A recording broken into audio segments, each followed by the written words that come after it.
बहुत पुरानी बात है। एक राजा था जो अपनी बुद्धिमानी और ज्ञान के लिए अपने ही राज्य में नहीं बल्कि दूसरे राज्यों में भी बड़ा प्रसिद्ध था। संसार में ऐसी कोई वस्तु नहीं थी जिसका उसे ज्ञान न हो। कोई भी चीज और कोई व्यक्ति भी उसकी नजरों से बच नहीं सकता था। उसकी एक बड़ी अजीब आदत थी। हर दोपहर को जब घर के सब लोग खाना खा चुके होते थे और खाने की मेज से सारी चीजें उठाकर जब उसे बिल्कुल साफ कर दिया जाता था और केवल राजा ही खाने के कमरे में अकेला बैठा होता तो उसका विश्वसनीय सेवक चांदी के बर्तन में कुछ ढक कर लाता और चुपचाप राजा के खाने की मेज पर रखकर चला जाता। उस सेवक के जाने के बाद राजा चुपचाप उस बर्तन को खोलता, उसमें कुछ निकाल कर खाता और खाकर फिर उस बर्तन को उसी तरह कसकर बंद कर देता जैसा उसका सेवक उसके पास छोड़ गया था। घर के किसी भी आदमी को यह नहीं मालूम था कि इस चांदी के बर्तन में क्या चीज है, क्योंकि घर के किसी भी व्यक्ति को उस बर्तन को खोलने की अनुमति नहीं थी, यहां तक कि राजा के विश्वसनीय सेवक को भी नहीं। एक दिन राजा के उस सेवक के मन में यह जानने की तीव्र इच्छा हुई कि इस चांदी के बर्तन में ऐसा क्या है जिसके बारे में राजा के घर के किसी भी व्यक्ति को नहीं मालूम और न ही उन्हें यह जानने की आज्ञा है। वो अपनी जिज्ञासा को रोक नहीं पाया। उसने सोच लिया कि आज वो ये जरूर जानकर रहेगा कि इस चांदी के बर्तन में ऐसा क्या है जिसको राजा सब लोगों के चले जाने के बाद ही मंगवाता है। उस दिन जब वो सेवक अपने राजा के लिए वो बर्तन ले जाने लगा तो उसने महल के एक सूने कमरे के कोने में ले जाकर उसे खोला। उसने देखा कि एक छोटा सा सफेद सांप उबालकर उस चांदी के बर्तन में रखा था और साथ ही छुरी कांट चम्मच भी सफेद रंग के थे। उसने चुपके से सांप का एक टुकड़ा काटकर अपने मुंह में रख लिया, ये जानने के लिए कि ये ऐसी कौन सी स्वादिष्ट चीज है जिसे राजा सबसे बाद में खाता है। जैसे ही सेवक ने उस सफेद सांप का एक टुकड़ा अपनी जीभ पर रखा, उसे महल के बाहर बैठी चिड़ियों की आवाजें साफ साफ समझ में आने लगी। तब उसने चुपचाप उस कमरे की खिड़की के पास खड़े होकर उनकी बातें सुनने की कोशिश की। वे दोनों चिड़िया अपने अपने अनुभवों के बारे में एक दूसरे को सुना रही थी, जो उन्हें कल खेतों, खलिहानों और बागों में हुए थे। सफेद सांप ने राजा के सेवक को अब पशु पक्षियों की भाषा समझने की शक्ति प्रदान कर दी थी। फिर वो चुपचाप जाकर राजा के चांदी का कटोरा उसके खाने की मेज पर रखाया। उसी दिन एक ऐसी घटना घटी कि राजा के सेवक को राजमहल छोड़ना पड़ा, क्योंकि उसी दिन रानी की हीरे की अंगूठी कहीं गिर गई। रानी को राजा के इस विश्वसनीय सेवक पर शक हुआ, क्योंकि सिर्फ उसी सेवक को पूरे महल में आने जाने की अनुमति थी। राजा ने अपने सेवक को बुलाकर रानी की हीरे की अंगूठी के बारे में पूछा, पर उस सेवक ने कहा कि उसने ये अंगूठी कहीं भी नहीं देखी। राजा ने उसे बहुत धमकाया कि अगर कल सुबह तक उसने अंगूठी के चोर को नहीं ढूंढा तो उसे जेल में डाल दिया जाएगा। वो सेवक बार बार अपनी बेगुनाही साबित करने की कोशिश करता रहा, पर राजा ने उसकी एक न सुनी। जेल और मौत के भय ने उसकी जिंदगी दूभर कर दी। उसे समझ नहीं आ रहा था कि ऐसी हालत में वो क्या करे, किससे मदद मांगे। ऐसा सोचते सोचते वो महल के बाहर बने हुए तालाब के किनारे पर जाकर बैठ गया और अपनी मौत का इंतजार करने लगा, क्योंकि उसे पूरा विश्वास था कि कल सुबह तक उसे इस खोई अंगूठी का पता नहीं चल सकेगा और राजा उसे मौत की सजा सुना देगा। वो ऐसा सोच ही रहा था कि तभी सफेद रंग की दो बतखें वहां तैरती हुई आई और आपस में बातें करने लगी। वो सेवक ध्यान से उन दोनों की बातें सुनने लगा। एक बतख ने दूसरी बतख को बताया, मेरे पेट में कुछ चुभ रहा है। आज जब रानी राजा सुबह सैर करने आए थे, तब रानी ने पानी से हाथ धोने के लिए इस तालाब में हाथ डाले तो उसकी अंगूठी पानी में गिर गई और मैंने उसे झट से निगल लिया। अब वही अंगूठी मेरे पेट में चुभ रही है। सेवक ने जैसे ही उस बतख की बात सुनी, वो फौरन तालाब में उतर गया, उस बतख को पानी से निकाल कर ले आया और दौड़ा दौड़ा रसोई में जाकर रसोइये से बोला, आज शाम के भोजन के लिए तुम इस बतख को काटो। रसोइये ने कहा, ठीक है, तुम इसे यही छोड़ जाओ, मैं बाद में काटूंगा। पर बेचारे सेवक को शांति कहाँ थी। वो तो अपनी मौत के डर से परेशान था। सो उसने खुद ही उस बतख को काटने के लिए बड़ा सा चाकू उठाया और उसका पेट चीर दिया। सचमुच ही उसके पेट से हीरे की बड़ी सी अंगूठी बाहर आ गिरी। अब वो सेवक खुशी खुशी उस अंगूठी को राजा के पास ले गया और अपनी बेगुनाही साबित की। राजा उससे बहुत खुश हुआ और उससे कहा कि वो जो कुछ भी मांगेगा वो उसे जरूर देगा। सेवक ने राजा से विनती की, हे महाराज, मैंने आपकी बहुत दिनों से बड़ी लगन और सच्चाई से सेवा की है, पर अब मैं कुछ दिनों के लिए छुट्टी पर जाना चाहता हूं। इसके लिए मुझे कुछ धन की और एक तेज घोड़े की जरूरत है। अगर आप मुझ पर कृपा करें तो ये दोनों चीजें मुझे इनाम में दे दें। राजा ने उसकी विनती सहर्ष स्वीकार कर ली। राजा का सेवक यात्रा के लिए बहुत सारा धन लेकर और घोड़े पर सवार होकर देश विदेश की यात्रा पर निकल पड़ा। वो अपनी यात्रा पर जा रहा था कि रास्ते में उसे एक तालाब मिला, जिसके एक किनारे पर 3 मछलियां पानी से बाहर पड़ी तड़प रही थी। वो झट से घोड़े से उतरा और उन तीनों मछलियों को उठाकर तालाब में डाल दिया। पानी में पहुंचते ही तीनों मछलियां खुश होकर बोली, हम तीनों तुम्हें याद रखेंगी और जब तुम्हें जरूरत होगी हम तुम्हारे काम आएंगी, क्योंकि तुमने हमारी जान बचाई है। सेवक मछलियों की बात सुनकर खुशी खुशी वहां से आगे बढ़ गया। काफी देर चलने के बाद वो थोड़ा आराम करने के लिए एक पेड़ के नीचे रुका तो देखा कि कौवा कौवी अपने छोटे छोटे बच्चे को चोंच मार मार कर अपने घोंसले से निकाल रहे थे और साथ में बोलते भी जा रहे थे, अब तुम सब बच्चे बड़े हो गए हो, निकलो हमारे घोंसले से, अब अपना भोजन तुम खुद ढूंढो, हम तुम्हें और नहीं खिला सकते। कौवे के बच्चे बड़ी जोरों से चीख पुकार कर रहे थे और अपने माता पिता से प्रार्थना कर रहे थे कि वे उन्हें कुछ दिन और इस घोंसले में रहने दें। थोड़ा और बड़े होने पर वे खुद ही ये घोंसला छोड़ देंगे। कौवा उन्हें रखने के लिए तैयार नहीं था। वो चाहता था कि जितनी जल्दी वे उसके घर से जाएंगे उतनी जल्दी वे स्वावलंबी हो सकेंगे। उस सेवक को उन बच्चों पर बहुत तरस आया। उसने अपने लिए जो खाने का सामान इकट्ठा किया था वो सब उस पेड़ के नीचे उन बच्चों के लिए छोड़ दिया और थोड़ी देर बाद वहां से उठकर चला गया। कौवे के बच्चों ने जब खाने का इतना सारा सामान देखा तो बड़ी ही कृतज्ञता से बोले, हम तुम्हें हमेशा याद रखेंगे और तुम्हारी इस दया का प्रतिदान जरूर चुकाएंगे, क्योंकि तुमने हमें भूखों मरने से बचाया है। उनकी ये बात सुनकर सेवक आगे चल दिया। चलते चलते वो एक बड़े से नगर में पहुंचा। इस नगर में चारों ओर बड़ी भीड़ थी और सड़कें भी लोगों से भरी थी।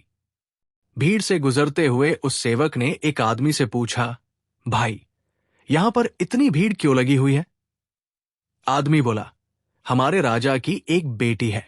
राजा अपनी बेटी के लिए कोई बहादुर और सुंदर सा वर ढूंढ रहे हैं, मगर उस लड़के को अपनी बहादुरी के करिश्मे दिखाने पड़ेंगे।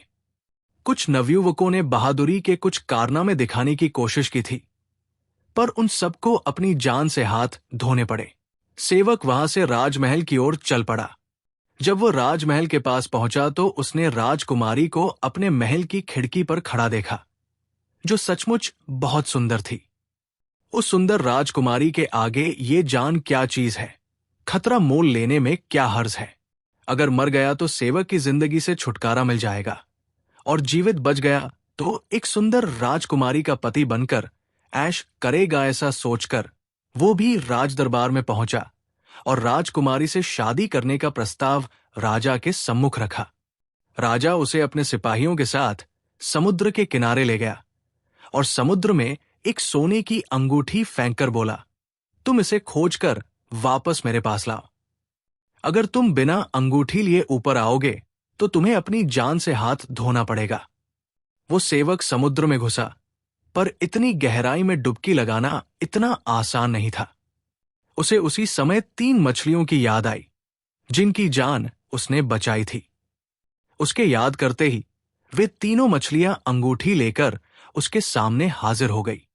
सेवक ने उन तीनों मछलियों को हृदय से धन्यवाद दिया और अंगूठी लेकर कुछ ही देर में समुद्र से बाहर आ गया।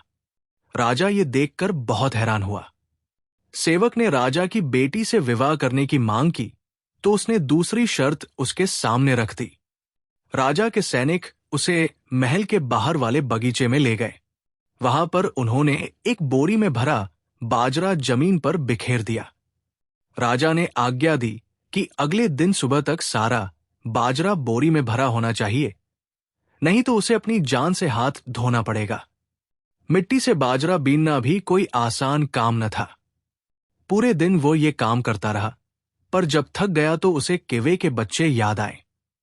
जैसे ही चारों तरफ अंधेरा छाया, वैसे ही कुएं के बच्चे उसका सारा बाजरा चुगकर बोरे में डालने लगे और सुबह तक बोरी बाजरे से पूरी तरह भर गई। वहां एक भी दाना जमीन पर नहीं मिला। दूसरी शर्त भी पूरी करने पर वो सेवक राजा के पास उसकी बेटी का हाथ मांगने गया, पर राजा अभी भी उससे अपनी बेटी की शादी करने के लिए तैयार नहीं था। उसने सेवक के सामने एक नई और आखिरी शर्त रखी, क्योंकि इस शर्त को पूरा करना किसी के भी बस की बात नहीं थी। राजा को पक्का विश्वास था कि उसकी नई शर्त को ये लड़का पूरा नहीं कर सकेगा। वो शर्त थी उसकी बेटी के लिए सोने का सेब लेकर आना। बेचारे सेवक को पता ही नहीं था कि सोने का सेब सचमुच होता भी है, और अगर होता है तो कहाँ होता है। वो इसी सोच में अपने घोड़े पर चढ़कर सोने के सेब की खोज में निकल पड़ा। पर कहाँ जाए? इसी सोच में वो उस राजा के राज्य की सीमा से बाहर आकर एक जंगल में घुस गया। चलते चलते जब वो थक गया तो घोड़े से उतरकर एक पेड़ के नीचे बैठकर आराम करने लगा। तभी एक सोने का सेब उसके सामने आकर गिरा। सेब देखकर वो बहुत हैरान हुआ। उसने ऊपर निगाह दौड़ाई तो कौवे के बच्चों को पेड़ पर बैठे देखा। उस सेवक ने उन्हें अपने पास बुलाया और उनसे उस सेब के बारे में पूछना चाहा, पर उन बच्चों ने कुछ नहीं बताया और बोले, हमने जैसे ही सुना कि तुम्हें सोने का सेब लाने की शर्त पूरी करनी है तो हम इसकी खोज में निकल पड़े, और बड़ी ही मुसीबतों के बाद ये हमें मिला और अब ये तुम्हारे सामने है। तुम इसे राजा के पास ले जाओ और राजकुमारी से विवाह कर लो, क्योंकि इस बार राजा और कोई शर्त नहीं रखेगा। ये सोने का सेब तुम्हारे लिए भी भाग्यशाली है। सेवक खुशी खुशी राजा के पास पहुंचा और सोने का सेब उसके सामने रख दिया। राजा के पास अब और कोई बहाना नहीं बचा। जो इस सोने के सेब को ले आया, उससे बढ़कर बहादुर और साहसी और कौन हो सकता है, ये सोचकर राजा ने खुशी खुशी अपनी बेटी का विवाह उस सेवक के साथ कर दिया। सोने का सेब भी उसी को इनाम में दे दिया, क्योंकि ये सेब उसकी बेटी के जीवन में खुशियां लाया था। एक बार एक लड़का था जो भेड़ चराया करता था। वो लड़का साइज में एक छोटे से कीड़े से ज्यादा बड़ा नहीं था। एक दिन जब वो अपनी भेड़ों को चराने के लिए घास के मैदानों की तरफ जा रहा था, तो वो एक अंडे बेचने वाली के पास से गुजरा। वो अंडे बेचने वाली एक टोकरी में अंडे भरकर उनको बेचने के लिए बाजार लेकर जा रही थी। उसको देखकर उसे शरारत सूझी। उसने उस अंडे बेचने वाली की टोकरी की तरफ एक पत्थर फेंका और उस एक ही पत्थर से उस स्त्री की टोकरी में रखे सारे अंडे टूट गए। इससे उस स्त्री को गुस्सा आ गया तो उसने उस लड़के को शाप दे दिया, तुम इससे बड़े कभी नहीं होगे जब तक तुम 3 गाने वाले सेबों की सुंदर बरगैगलीना को नहीं ढूंढ लोगे। उस दिन के बाद से वो लड़का फिर और बड़ा नहीं हुआ, बल्कि और पतला दुबला होता चला गया। उसकी मां उसकी जितनी ज्यादा देखभाल करती, वो उतना ही और पतला दुबला होता जाता। एक दिन उसकी मां ने उससे पूछा, बेटा, तुझे क्या हो गया है? क्या तूने किसी का कुछ बुरा किया है जो उसने तुझे शाप दे दिया है? तू बड़ा ही नहीं होता। तब उसने अपनी नीचता की कहानी अपनी मां को सुनाई कि कैसे उसने पत्थर मारकर एक अंडे बेचने वाली की टोकरी में रखे सारे अंडे तोड़ दिए थे। और फिर उसने उस स्त्री के शब्द भी दोहरा दिए, तुम इससे बड़े कभी नहीं होगे जब तक तुम 3 गाने वाले सेबों की सुंदर बरगैगलीना को नहीं ढूंढ लोगे। उसकी मां बोली, अगर ऐसी बात है तो तुम्हारे पास इसके सिवा और कोई चारा नहीं है बेटा कि तुम उस 3 गाने वाले सेबों की सुंदर बरगैगलीना को ढूंढो। ये सुनकर वो लड़का उस 3 गाने वाले सेबों की सुंदर बरगैगलीना को ढूंढने चल दिया। चलते चलते वो एक पुल के पास आया। वहां एक स्त्री एक अखरोट के खोल में बैठी झूल रही थी। उसने उस लड़के को देखा तो पूछा, उधर कौन जा रहा है? चरवाहा बोला, एक दोस्त। जरा मेरी पलक तो उठा दो ताकि मैं तुमको देख सकूं। चरवाहे ने उसकी पलक उठा दी तो उसने उसी तरफ देखकर पूछा, तुम कहाँ जा रहे हो? मैं 3 गाने वाले सेबों की सुंदर बरगैग्लिना को ढूंढने जा रहा हूं। क्या तुमको उसका कुछ अता पता मालूम है? नहीं, वह तो मुझे नहीं मालूम है, पर तुम ये पत्थर लेते जाओ, शायद ये तुम्हारे काम आए। कहकर उसने चरवाहे को एक पत्थर पकड़ा दिया। चरवाहे ने उससे वो पत्थर ले लिया और आगे चल दिया। आगे जाकर उसको एक और पुल मिला, जहां एक और छोटी स्त्री एक अंडे के खोल में बैठी नहा रही थी। उसने भी पूछा, इधर कौन जा रहा है? चरवाहे ने जवाब दिया, एक दोस्त। वो स्त्री बोली, जरा मेरी पलक तो उठा दो ताकि मैं तुम्हें देख सकूं। चरवाहे ने उसकी भी पलक उठा दी तो उसने उसको देखकर पूछा, तुम कहाँ जा रहे हो? मैं 3 गाने वाले सेबों की सुंदर बरगैग्लिना को ढूंढने जा रहा हूं। क्या तुमको उसका कुछ अता पता मालूम है? नहीं, वह तो मुझे नहीं मालूम है, पर तुम ये हाथी दांत की कंघी लेते जाओ, तुम्हारे काम आएगी। कहकर उसने चरवाहे को एक कंघी दे दी। चरवाहे ने वो कंघी अपनी जेब में रखी, उसको धन्यवाद दिया और आगे चल दिया। चलते चलते वो एक नाले के पास आया, जहां एक आदमी उस नाले के पास खड़ा खड़ा अपने थैले में कोहरा भर रहा था। उस चरवाहे ने उस आदमी से भी पूछा कि क्या वो 3 गाने वाले सेबों की सुंदर बरगैग्लिना को जानता था, पर उसने भी वही जवाब दिया कि वो उसको नहीं जानता था। पर उस आदमी ने उस चरवाहे को एक जेब भरकर कोहरा दे दिया और कहा कि वो उसको अपने साथ ले जाए, उसके काम आएगा। चरवाहे ने उस आदमी से कोहरा लिया और उसको धन्यवाद देकर आगे बढ़ गया। चलते चलते वो एक चक्की के पास आया जो एक लोमड़े की थी। चरवाहे ने लोमड़े से भी पूछा कि क्या वो 3 गाने वाले सेबों की सुंदर बरगैग्लिना को जानता था। लोमड़ा बोला, हाँ, मैं जानता हूं कि वो सुंदर बरगैग्लिना कौन है, पर तुमको उसे ढूंढने में बहुत परेशानी होगी। तुम यहां से सीधे चले जाओ तो वहां तुमको एक घर मिलेगा। उस घर का दरवाजा खुला होगा। तुम उस दरवाजे से अंदर चले जाना तो वहां तुमको क्रिस्टल का एक पिंजरा दिखाई देगा। उस पिंजरे में बहुत सारी छोटी छोटी घंटियां लगी हैं। उसी पिंजरे में वे गाने वाले सेब रखे हैं। तुम वो पिंजरा उठा लेना, पर वहां एक बुढ़िया का ध्यान रखना, क्योंकि वहां एक बुढ़िया भी होगी। अगर उसकी आंखें खुली हों तो समझना कि वो सो रही है, और अगर उसकी आंखें बंद हों तो समझना कि वो सब कुछ देख रही है।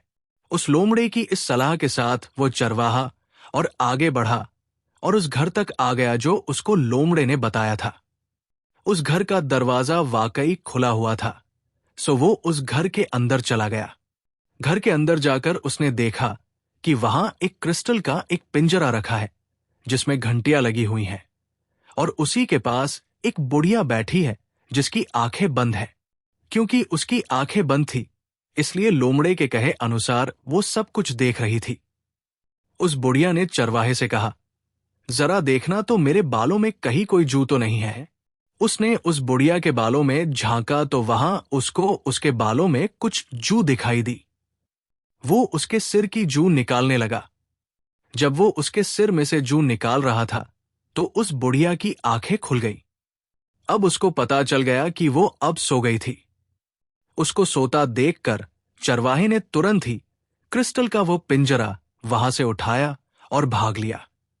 पर उस पिंजरे को ले जाते समय उसकी छोटी छोटी घंटियां बज उठीं और वो बुढ़िया जाग गई। उसने उस चरवाहे के पीछे 100 घुड़सवार भेजे। जब चरवाहे ने देखा कि वे घुड़सवार उसके काफी पास आ गए हैं, तो उसने अपनी जेब में रखा पत्थर का टुकड़ा निकालकर अपने पीछे फेंक दिया। जमीन पर पड़ते ही उस पत्थर का एक बहुत बड़ा पहाड़ बन गया। उस बुढ़िया के कुछ घोड़े उससे टकराकर मर गए और कुछ की टांगे टूट गई। घोड़े बेकार होने की वजह से वे और आगे नहीं जा सके और वे सब घुड़सवार वापस लौट गए। उन घुड़सवारों को वापस आया देखकर उस बुढ़िया ने अब की बार 200 घुड़सवार उसके पीछे भेजे। चरवाहे ने एक नया खतरा देखा तो अपनी जेब से हाथी दांत की कंघी निकालकर अपने पीछे फेंक दी। वो कंघी जहां गिरी थी वहां एक शीशे जैसा चिकना पहाड़ खड़ा हो गया, जिस पर चढ़ते ही सारे घोड़े फिसल फिसल कर गिर पड़े और मर गए। सो वे 200 घुड़सवार भी वापस चले गए। उनको वापस आया देखकर उस बुढ़िया ने अब की बार 300 घुड़सवार भेजे।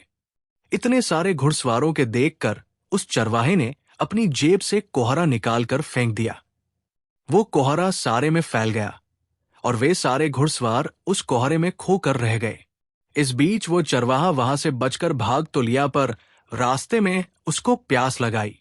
रास्ते में उसके पास पीने के लिए कुछ भी नहीं था। सो उसने सोचा कि वो पिंजरे में से गाने वाला एक सेब निकाल कर खा लेता है। उसने पिंजरे में से एक सेब निकाला और उसको काटा तो उसमें से एक छोटी सी आवाज आई, सेब जरा धीरे से काटो वरना मुझे बहुत तकलीफ होगी। ये सुनकर उसने वो सेब बड़ी धीरे से काटा। उसमें से उसने आधा सेब खाया और दूसरा आधा सेब अपनी जेब में रख लिया। फिर वो अपने रास्ते चल पड़ा। चलते चलते वो अपने घर के पास वाले कुएं पर आ गया। वहां उसने अपनी जेब में से दूसरा आधा सेब निकालने के लिए हाथ डाला तो वहां उसको उसका बचा हुआ सेब तो नहीं मिला। हाँ, एक छोटी सी लड़की वहां जरूर खड़ी थी। चरवाहा तो ये देखकर आश्चर्यचकित रह गया। वो लड़की बोली, मैं सुंदर बरगैगलीना हूं और मुझे केक बहुत पसंद है। मुझे केक खाना है, मुझे बहुत भूख लगी है। उस कुएं के चारों तरफ एक दीवार थी और बीच में पानी खींचने के लिए एक छेद था। सो चरवाहे ने उस सुंदर बरगैगलीना को उस कुएं की दीवार पर बिठा दिया और उससे कहा कि जब तक वो उसके लिए केक लेकर आता है वो उसका वही इंतजार करे। इसी बीच बदसूरत नाम की एक दासी वहां आई। वो वहां उस कुएं से पानी खींचने आई थी। उसको वहां वो सुंदर सी छोटी सी लड़की दिखाई दी तो उसने अपने मन में सोचा, ये कैसे हुआ कि ये तो इतनी छोटी सी है और इतनी सुंदर है और मैं इतनी बड़ी हूं और इतनी बदसूरत हूं। ये सोचकर ही वो दासी इतनी गुस्सा हुई कि उसने उस छोटी सी लड़की को कुएं में फेंक दिया। जब चरवाहा उस छोटी सुंदर बरगैगलीना के लिए केक लेकर वहां आया तो उसने देखा कि उसकी सुंदर बरगैगलीना तो वहां थी ही नहीं। उसका दिल टूट गया। कितनी मुश्किल से तो वो उसको लेकर आया था और अब जब वो मिल गई थी तो वो गायब भी हो गई। उस चरवाहे की मां भी उसी कुएं पर पानी भरने आती थी। एक दिन पानी भरते समय उसकी बाल्टी में एक छोटी सी मछली आ गई। वो उस मछली को घर ले गई और उसको खाने के लिए तल लिया। मां ने वो तली हुई मछली खुद भी खाई और अपने बेटे को भी खिलाई और उसकी हड्डियां बाहर फेंक दी। उस मछली की हड्डियां जहां जाकर गिरी वहां एक पेड़ उगाया और समय के साथ साथ वो पेड़ इतना बड़ा हो गया कि उसने चरवाहे के घर की रोशनी रोक दी। ये देखकर उस चरवाहे ने उस पेड़ को काट डाला और उसकी लकड़ी को आग जलाने के काम में लाने के लिए घर के अंदर रख लिया। ये सब करते करते चरवाहे की मां मर गई और अब वो घर में अकेला रह गया। वो और भी दुबला होता जा रहा था। वो अपने बड़ा होने के लिए कुछ भी करता पर वो बड़ा ही नहीं हो पा रहा था। रोज सुबह ही वो घास के मैदानों में चला जाता और रात होने पर ही घर लौटता। घर आकर उसको बहुत आश्चर्य होता जब वो देखता कि सुबह जो बर्तन वो गंदे छोड़ गया था वे सब साफ रखे हैं और उसका घर भी साफ है। उसने सोचा कि ये जानने के लिए कि उसके घर में उसके पीछे ये सब कौन कर रहा है, उसको एक दिन घर में रुकना ही पड़ेगा। सो अगले दिन वो घर से बाहर जाने के लिए निकला तो पर बाहर नहीं गया। वो वही दरवाजे के पीछे छिप गया और देखता रहा कि उसके घर में उसके पीछे कौन आता है। कुछ समय बाद ही उसने देखा कि लकड़ी के ढेर में से एक बहुत ही सुंदर सी लड़की निकली। उसने उसके सारे बर्तन साफ किए, घर को झाड़ा बुहारा, उसका बिस्तर ठीक किया। फिर उसने अलमारी खोली और केक खाया। बस इसी समय वो चरवाहा उछलकर दरवाजे के पीछे से बाहर निकल आया और उससे पूछा, तुम कौन हो और तुम अंदर कैसे आई? लड़की बोली, मैं सुंदर बरगैगलीना हूं। वो लड़की जिसको तुमने अपनी जेब में रखे आधे सेब में पाया था। जब तुम मुझको वहां कुएं पर बिठाकर चले गए तब वहां एक बदसूरत दासी आई और उसने मुझे कुएं में धकेल दिया। कुएं में गिरकर मैं मछली बन गई। उसके बाद तुम लोगों ने मुझे तल कर खा लिया और मेरी हड्डियां बाहर फेंक दी। वहां गिरकर मैं एक पेड़ बन गई। तुमने वो पेड़ काट कर उसकी लकड़ी अपने घर में रख ली। अब जब तुम घर में नहीं होते तो मैं सुंदर बरगैगलीना बन जाती हूं। चरवाहा ये सुनकर बहुत खुश हो गया कि उसको सुंदर बरगैगलीना फिर से मिल गई थी। अब वो चरवाहा दिन दूना रात चौगुना बढ़ने लगा था और उसके साथ साथ वो सुंदर बरगैगनीना भी बढ़ने लगी। जल्दी ही वो चरवाहा बढ़कर एक सुंदर नौजवान हो गया और सुंदर बरगैगलीना भी बड़ी होकर और सुंदर हो गई। दोनों ने आपस में शादी कर ली और दोनों खुशी खुशी रहने लगे। कैनरी राजकुमार की कहानी, ये लोक कथा इटली में कुछ ऐसे कही जाती है कि एक राजा था जिसके एक बेटी थी। बेटी की मां मर गई थी और राजा ने दूसरी शादी कर ली थी। लड़की की सौतेली मां लड़की से बहुत जलती थी और हमेशा राजा को उसके बारे में कुछ न कुछ बुरा भला कहती रहती थी। उधर लड़की बेचारी हमेशा अपने बारे में सफाई देती रहती, पर उसकी सौतेली मां उसके पिता से इतनी ज्यादा बुराई करती कि हालांकि राजा अपनी बेटी को बहुत ज्यादा प्यार करता था, पर फिर भी उसकी सौतेली मां की बुराइयों से तंग आकर उसने उसको छोड़ दिया था। एक दिन उसने रानी को कह दिया था कि वो लड़की को कहीं दूर भेज दे, पर वो उसको ऐसी जगह भेजे जहां वो आराम से रह सके, क्योंकि वो ये बिल्कुल नहीं चाहेगा कि उसकी बेटी के साथ कोई बुरा बर्ताव करे। सौतेली मां बोली, तुम उसकी चिंता न करो। सो सौतेली मां ने उसको एक किले में रखवा दिया जो एक जंगल में था। उसके साथ के लिए रानी ने कुछ दासियां वहां रख दी और उनको कह दिया कि वे उसको वहां से कहीं बाहर न जाने दे, यहां तक कि खिड़की से भी बाहर न झांकने दे। इस काम के लिए वो उनको बहुत अच्छी तनख्वाह देगी।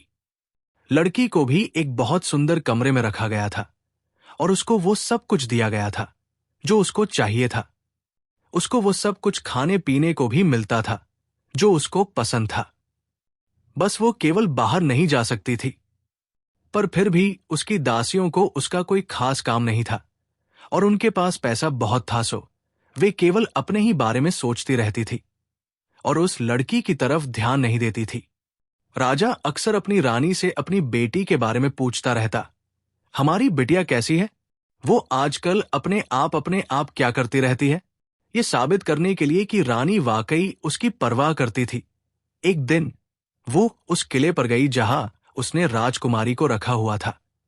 जैसे ही रानी अपनी गाड़ी से नीचे उतरी, वहां की दासियां तुरंत ही उसके पास दौड़ी आई और उसको बताया कि राजकुमारी बिल्कुल ठीक है और बहुत खुश है। रानी एक मिनट के लिए उस लड़की के कमरे तक गई और उससे पूछा, तुम यहां आराम से तो हो ना? तुम्हें कुछ चाहिए तो नहीं? मैं देख रही हूं कि तुम ठीक ही हो। मुझे लग रहा है कि तुमको गांव की हवा भा गई है। खुश रहो। अच्छा, बाय बाय कहकर वो वहां से चली गई। उसने जाकर राजा को बता दिया कि उसने पहले कभी उसकी बेटी को इतना खुश नहीं देखा था। पर इसके विपरीत वो लड़की कमरे में अकेली ही रहती थी, क्योंकि उसकी दासियां तो अपने आप में इतनी मग्न थी कि वे उसको कहीं दिखाई ही नहीं देती थी। सो वो बेचारी अपना सारा समय खिड़की में ही बैठकर गुजारा करती थी। वो वहां खिड़की पर झुकी हुई खड़ी रहती। कभी कभी वह इस तरह से खड़ी रहने में इतनी खो जाती कि उसको अपनी कोहनियों के नीचे तकिया रखने का भी ध्यान नहीं रहता, क्योंकि उसकी कोहनियां खिड़की पर ही रहती थी, तकिए पर नहीं। इसलिए उसकी कोहनियों पर दाग पड़ गए थे। उसकी ये खिड़की जंगल की तरफ खुलती थी, सो वो लड़की सारा दिन या तो जंगल के पेड़ों की पत्तियां ही देखती रहती, या फिर बादल, और या फिर नीचे शिकारियों के जाने के रास्ते। एक दिन शिकारियों के उस रास्ते पर एक राजकुमार एक जंगली सुअर का पीछा कर रहा था। जब राजकुमार उस किले के पास आया तो उसने देखा कि उस किले की चिमनी से तो धुआं निकल रहा है। जहां तक उसे याद पड़ता था, वो किला तोए न जाने कब से वहां खाली पड़ा हुआ था। फिर आज इसमें से ये धुआं कैसे निकल रहा है? उसने सोचा, लगता है यहां कोई रहने आ गया है। सो उसने मुड़कर पीछे देखा तो उसने देखा कि उस किले की एक खिड़की पर एक लड़की बैठी है। उसको देखकर वो मुस्कुरा दिया। लड़की ने भी उसको देखा। वो पीले रंग की शिकारियों वाली पोशाक पहने था। उसके हाथ में एक बंदूक थी और वो उसकी तरफ देखकर मुस्कुरा रहा था। सो वो भी उसकी तरफ देखकर मुस्कुरा दी। पूरे 1 घंटे तक वे एक दूसरे की तरफ देखकर मुस्कुराते रहे और एक दूसरे के लिए झुकते रहे। वे दोनों आपस में इतनी दूर थे कि उनके पास एक दूसरे से बात करने का कोई तरीका नहीं था। सो कुछ देर बाद वो राजा वहां से चला गया। अगले दिन शिकार का बहाना करके वो राजकुमार फिर से उधर की तरफ आ निकला। उस दिन वे लोग एक दूसरे को 2 घंटे तक देखते रहे। अब की बार मुस्कुराहटों और झुकने के अलावा उन्होंने अपने अपने दिलों पर भी हाथ रखा और फिर वे काफी देर तक अपने अपने रूमाल हिलाते रहे। तीसरे दिन वो राजकुमार वहां 3 घंटे रहा। उस दिन उन्होंने एक दूसरे की तरफ हवाई चुंबन भी फेंके। पर चौथे दिन जब वह फिर वहां आया तो एक जादूगरनी उन दोनों को एक पेड़ के पीछे से छिपकर देख रही थी। उनको देखकर वो हो करके हंस पड़ी। राजकुमार बोला, अरे तुम हंस क्यों रही हो? इसमें हंसने की क्या बात है? जादूगरनी बोली, हंसने की क्या बात है?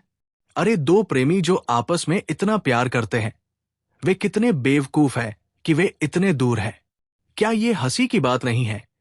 राजकुमार बोला, तो क्या तुम ये जानती हो कि मैं उसके पास तक कैसे पहुंच सकता हूं? जादूगरनी बोली, मुझे तुम दोनों अच्छे लगते हो, इसलिए मैं तुम्हारी सहायता जरूर करूंगी। मैं तुम लोगों को जरूर मिलाऊंगी। कहकर वो किले की तरफ गई और जाकर उसका दरवाजा खटखटाया। राजकुमारी की एक दासी ने दरवाजा खोला तो उस जादूगरनी ने उस दासी को एक बहुत पुरानी पीले से रंग के कागज की एक किताब दी और कहा, यह किताब राजकुमारी के पढ़ने के लिए है ताकि वो इसको पढ़कर अपना समय गुजार सके। दासी ने वो किताब ले ली और ले जाकर उस लड़की को दे दी। लड़की ने तुरंत ही उस किताब को खोला और पढ़ा। ये एक जादू की किताब है। तुम आगे का पन्ना पलटो तो तुम देखोगी कि कोई आदमी चिड़िया कैसे बन सकता है और फिर चिड़िया से आदमी कैसे बन सकता है। लड़की उस किताब को लेकर खिड़की पर दौड़ी गई और जाकर उस किताब को खिड़की पर रख दिया। वो उस किताब के पन्ने पलटने लगी और राजकुमार को, जो पीली पोशाक पहने खड़ा था, देखती रही। अपने हाथ हिलाते हुए राजकुमार ने अपने पंख बना लिए और देखते ही देखते वो एक कैनरी चिड़िया बन गया। वैसे ही पीले रंग की चिड़िया जैसे पीले रंग की पोशाक वो पहने था। चिड़िया बनकर वो आसमान में उड़ गया और जाकर राजकुमारी की खिड़की के ऊपर बैठ गया। राजकुमारी ने उसे तुरंत ही पकड़ लिया और ये समझकर चूम लिया कि वह तो राजकुमार था। पर फिर वो शर्मा गई और उसका चेहरा शर्म से लाल पड़ गया। अब वो उस चिड़िया को दोबारा राजकुमार बनाने की सोचने लगी। उसने तुरंत किताब खोली और उसके पन्नों को पीछे की तरफ पलटा। कैनरी चिड़िया ने तुरंत ही अपने पंख फड़फड़ाए, अपनी बाहें हिलाई और वो फिर से राजकुमार बन गया, अपनी उसी शिकारी वाली पोशाक में। राजकुमार उसके सामने थोड़ा सा झुका और बोला, मैं तुम्हें बहुत प्यार करता हूं राजकुमारी। एक दूसरे के सामने अपने अपने प्यार का इजहार करते करते उन दोनों को शाम हो चुकी थी। राजकुमारी ने फिर किताब पढ़ी और फिर राजकुमार की आंखों में देखा तो राजकुमार फिर से कैनरी चिड़िया में बदल गया और उड़कर नीचे जाकर एक पेड़ की नीची डाल पर बैठ गया। राजकुमारी ने फिर से किताब के पन्ने वापस पलटे और वो कैनरी चिड़िया फिर से राजकुमार बन गई। राजकुमार उस डाली पर से नीचे कूद गया। उसने अपने कुत्तों को बुलाया, घोड़े पर सवार हुआ, राजकुमारी की तरफ एक चुंबन फेंका और अपने रास्ते पर घोड़ा दौड़ाता हुआ राजकुमारी की आंखों से ओझल हो गया। इस तरह उस किताब के पन्ने रोज राजकुमार को पहले चिड़िया बनाने के लिए और फिर राजकुमार बनाने के लिए पलटे जाते रहे और राजकुमार राजकुमारी के पास कैनरी चिड़िया के रूप में आता जाता रहा। दोनों ही अपनी जिंदगी में कभी इतने खुश नहीं थे। एक दिन रानी अपनी सौतेली बेटी को देखने आई तो वो हर बार की तरह से बाहर से ही ये कहती चली आई, तुम ठीक तो हो ना? अरे मैं देख रही हूं कि तुम तो और दुबली हो गई हो, पर यह कोई चिंता की बात नहीं है, ठीक है ना? तुम इससे पहले कभी इतनी अच्छी थी ही नहीं। जैसे जैसे वो ये बोलती जा रही थी, वो चारों तरफ देखती जा रही थी कि सारी चीजें अपनी जगह पर ठीक से रखी थी या नहीं। फिर उसने खिड़की खोली और उससे नीचे झांका तो उसने देखा कि पीली पोशाक पहने एक राजकुमार अपने कुत्तों के साथ आ रहा था। सौतेली माँ ने सोचा, अगर ये लड़की ये सोचती है कि वो इस खिड़की से इस लड़के से मोहब्बत लड़ा लेगी, तो उसको कुछ और सोचना पड़ेगा। उसके कमरे में पहुंचकर रानी ने उस लड़की को एक गिलास पानी और चीनी लाने के लिए भेजा। फिर उसने अपने सिर में से 5-6 हेयरपिन निकाली और उनको खिड़की पर रखे तकिए में इस तरह छिपा दिया कि उसके नुकीले हिस्से ऊपर की तरफ रहें। उसने सोचा कि उसकी हेयरपिनों के ये नुकीले हिस्से उस राजकुमारी को खिड़की पर झुकने के लिए सीख दे देंगे। लड़की पानी और चीनी लेकर वापस आ गई थी, पर रानी बोली, ओह, अब मुझे प्यास नहीं है, इसे तुम ही पी लो। मुझे अब तुम्हारे पिता के पास जाना है। तुमको और कुछ तो नहीं चाहिए ना? ठीक है, बाय, कहकर वो वहां से चली गई। जैसे ही रानी की गाड़ी गई और आंखों से ओझल हो गई लड़की ने तुरंत अपनी किताब के पन्ने पलटे और राजकुमार एक कैनरी चिड़िया बन गया और तीर की तरह उड़कर खिड़की पर आ बैठा।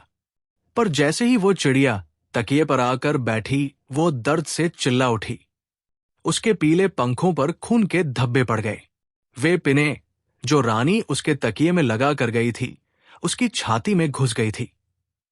चिड़िया ने परेशान होकर अपने पंख फड़फड़ाए और हवा के सहारे चक्कर काटती हुई नीचे जमीन पर पंख फैलाकर बैठ गई। राजकुमारी ये देखकर डर गई। उसकी तो समझ में ही नहीं आया कि राजकुमार को हुआ क्या था। उसने जल्दी से फिर अपनी किताब के पन्ने पलटे और जब राजकुमार आदमी के रूप में आ गया, तब राजकुमारी ने देखा कि राजकुमार की छाती में घुसे हेयरपिन के बने घावों से तो खून बह रहा था और उस खून ने उसकी पीली पोशाक खून से रंग दी थी। राजकुमार वहीं लेट गया और उसके कुत्ते उसके चारों तरफ खड़े हो गए। कुत्ते ये सब देखकर चिल्लाने लगे थे। उनके भौंकने की आवाज सुनकर दूसरे शिकारी भी उसकी सहायता के लिए आ गए थे। उन्होंने पेड़ों की शाखों का एक स्ट्रेचर बनाया और राजकुमार को वहां से ले गए। वो बेचारा अपनी प्रेमिका को उस दिन देख भी नहीं सका, जो उसके दुख से खुद भी बहुत दुखी और डरी हुई थी। राजकुमार जब अपने महल पहुंच गया तो भी उसके वे घाव ठीक ही नहीं हो रहे थे। डॉक्टरों को भी ये पता नहीं चल पा रहा था कि वे उसके घावों के लिए क्या करें। ये देखकर राजा ने सब जगह ढिंढोरा पिटवा दिया कि जो कोई उसके बेटे का इलाज करेगा, वो उसको मालामाल कर देगा, पर इसके बावजूद कोई कोशिश करने भी वहां नहीं आया। इधर राजकुमारी के मन में राजकुमार को देखने की इच्छा बहुत बढ़ गई। उसने अपने बिस्तर की चादर को लंबी पट्टियों में काटा और उनको आपस में जोड़कर एक लंबी रस्सी बना ली। फिर एक रात को वो अपनी ऊंची मीनार से नीचे उतरी और उस शिकारियों वाले रास्ते पर चल पड़ी, पर घने अंधेरे की वजह से और भेड़ियों की चिल्लाहट से डरकर उसने तय किया कि वो सुबह होने का इंतजार करेगी। रात बिताने के लिए उसने एक पुराना ओक का पेड़ ढूंढा जिसका तना खोखला था। वो उसके अंदर घुस गई और थकी होने की वजह से जल्दी ही सो गई। जब उसकी आंख खुली तब भी घुप अंधेरा ही था, पर उसको लगा कि उसने किसी के सीटी बजाने की आवाज सुनी थी। उसी सीटी से उसकी आंख खुली थी। उसने उसे फिर सुनने की कोशिश की तो उसे वो आवाज फिर से सुनाई दी। फिर उसने तीसरी चौथी सीटी की आवाजें भी सुनी और फिर उसने 4 मोमबत्तियों की रोशनी भी आगे बढ़ती देखी। वे चारों जादूगरनी थी जो चारों दिशाओं से आ रही थी और उसी पेड़ के नीचे अपनी मीटिंग करने वाली थी। राजकुमारी छिपकर उनको देखती रही। उन्होंने आकर एक दूसरे से कहा, आह आह। फिर उन्होंने उस पेड़ के नीचे आग जलाई और आग की गर्मी लेने के लिए उस आग के चारों तरफ बैठ गई। खाने के लिए उन्होंने 2 चिमगादड़ भुनी। जब उन्होंने पेट भर खाना खा लिया तो उन्होंने एक दूसरे से पूछना शुरू किया कि उन्होंने दुनिया में क्या क्या मजेदार चीजें देखी। एक जादूगरनी बोली, मैंने तुर्की का सुल्तान देखा जो अपने लिए 20 नई पत्नियां लेकर आया है। दूसरी जादूगरनी बोली, मैंने चीन का बादशाह देखा जिसकी तो चोटी ही 3 गज लंबी है। तीसरी जादूगरनी बोली, मैंने तो आदमियों को खाने वाला राजा देखा जिसने अपने घर की देखभाल करने वाले को ही खा लिया था।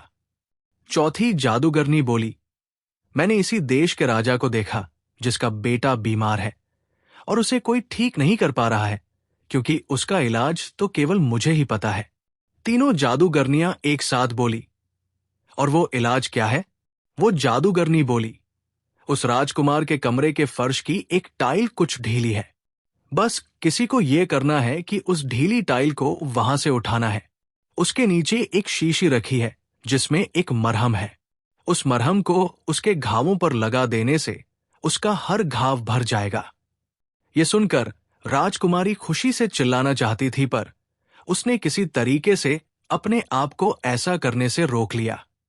जब चारों ने अपनी अपनी कहानी सुना दी और भी जो कुछ कहना था कह दिया, तो वे सब वहां से चली गईं। उनके जाने के बाद तुरंत ही राजकुमारी उस पेड़ के तने में से निकली और कूदकर बाहर आ गई।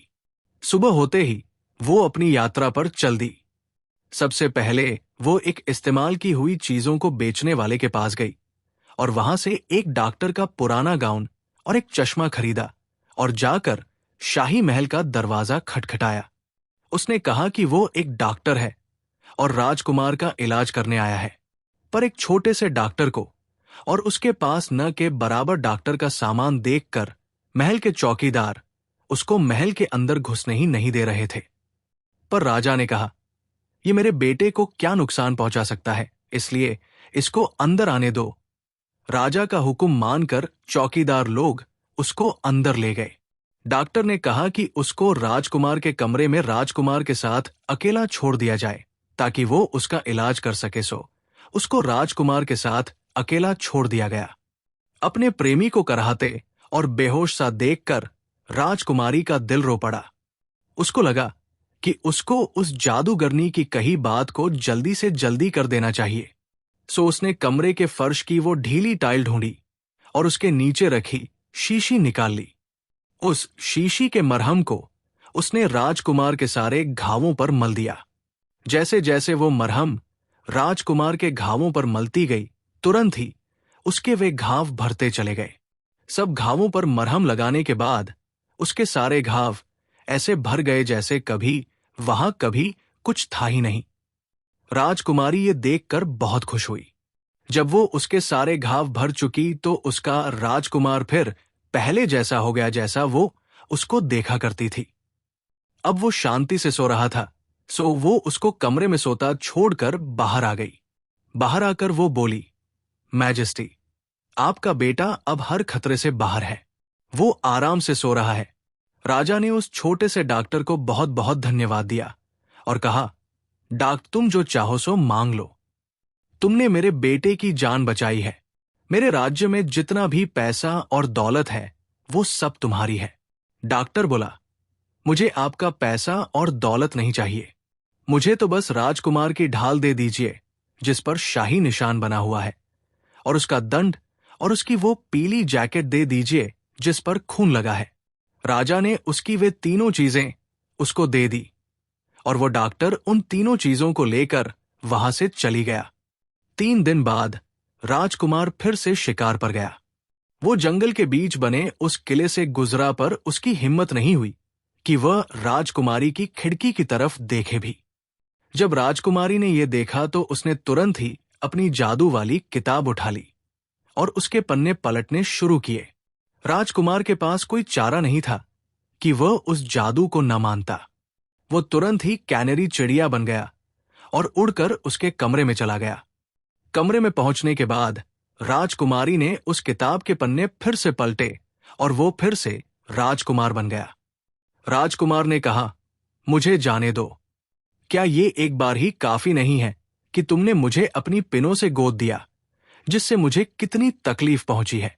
सच तो ये था कि राजकुमार को अब उससे नफरत सी हो गई थी और अपनी हालत के लिए भी वो उसी को जिम्मेदार ठहरा रहा था। ये सुनकर तो राजकुमारी तो बेहोश होने वाली थी, पर वो बोली, पर तुम्हारी जान भी तो मैंने ही बचाई है। वो मैं ही हूं जिसने तुम्हें ठीक किया है। अगर मैं तुम्हारी ऐसी हालत करती तो मैं तुम्हारी जान क्यों बचाती? राजकुमार बोला, तुमने मेरी जान नहीं बचाई है।